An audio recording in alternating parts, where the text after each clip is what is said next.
10वीच्या पहिल्याच पेपरला कॉपी, 2 शिक्षकांसह मुख्याध्यापिका अडकल्या, व्हायरल व्हिडिओनंतर गुन्हा दाखल.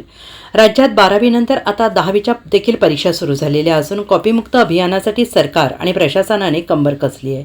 मात्र तरीही अनेक परीक्षा केंद्रांवर विद्यार्थ्यांना कॉपीच्या माध्यमातून मदत करण्यात येत असल्याचं दिसून येतं आहे.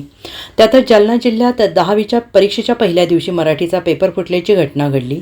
मात्र पेपर फुटला नसल्याचं स्पष्टीकरण बोर्डानं दिलेलं आहे. तर दुसरीकडे चक्क शाळेतील शिक्षकच रिक्षात बसून गाईडद्वारे उत्तरे लिहत असल्याचा एक व्हिडिओ जळगाव जिल्ह्यातील सोशल मीडियावर व्हायरल झाला आहे.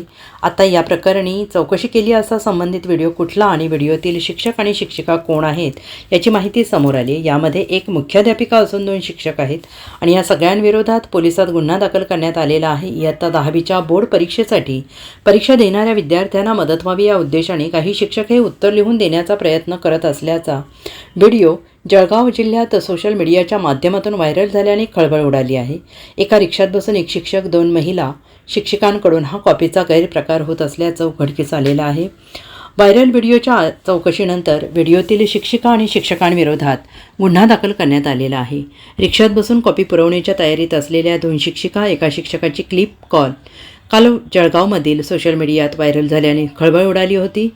जिल्ह्याच्या यावल तालुक्यातील किनगाव येथील नेहरू माध्यमिक विद्यालय या परीक्षा केंद्राबाहेरची ही क्लिप असल्याचं निष्पन्न झालं आहे. जळगाव जिल्ह्यातील या कॉपी पुरवण्याच्या तयारीत असलेल्या 2 शिक्षकांमध्ये एक महिला शिक्षक या सरदार वल्लभभाई पटेल विद्यालयाच्या मुख्याध्यापक असल्याचं समोर आलं आहे. तर अजून एक शिक्षक यामध्ये प्रश्नसंचातून उत्तरे शोधून ती परीक्षार्थी विद्यार्थ्यांना पुरवण्याच्या उद्देशाने तयारी करत असल्याचं व्हिडिओत दिसून येतं आहे. या व्हिडिओमुळे शैक्षणिक क्षेत्रात खळबळ उडालेली असून अशा शिक्षकांविरोधात कारवाई होणार की नाही असा प्रश्न समोर आलेला आहे. Bureau report SBN Marathi, Jalgaon.